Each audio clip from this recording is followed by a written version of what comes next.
আসসালামু আলাইকুম। আমি এখন দাঁড়ানো আছি মঠবাড়িয়া থানার সাপড়েজা ইউনিয়নে কুঠিবাড়ি নামে পরিচিত। এই বাড়িটি হলো মূলত প্রাচীনকালে 200 বছর আগে প্রাচীনকালের এই স্থাপনাটি।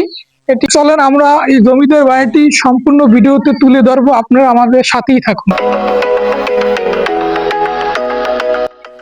প্রাচীনকালে হলো এদের মন মানসিকতা ছিল অনেক বিশাল। কারণ হচ্ছে দেখেন স্থাপনাটি যদি আমরা দেখাই, তাদের প্রচুর দরজা ছিল।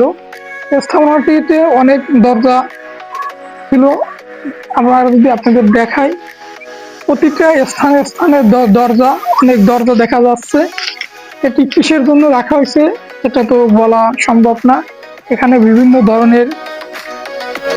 বিভিন্ন ধরনের বিচার কার্যক্রম এবং এই ইউনিয়নের সমস্ত কার্যকলাপ চালানো হতো।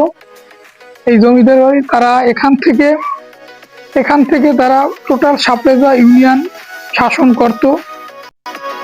জমিদার বাড়িটি কালের সাক্ষী হয়ে দাঁড়িয়ে রয়েছে।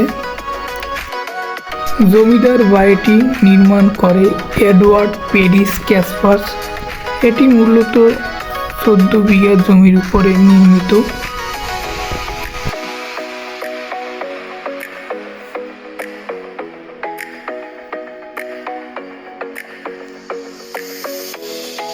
এই জমিদার বাড়িটি মূলত একতলা বিশিষ্ট একটি বিল্ডিং এবং চারপাশে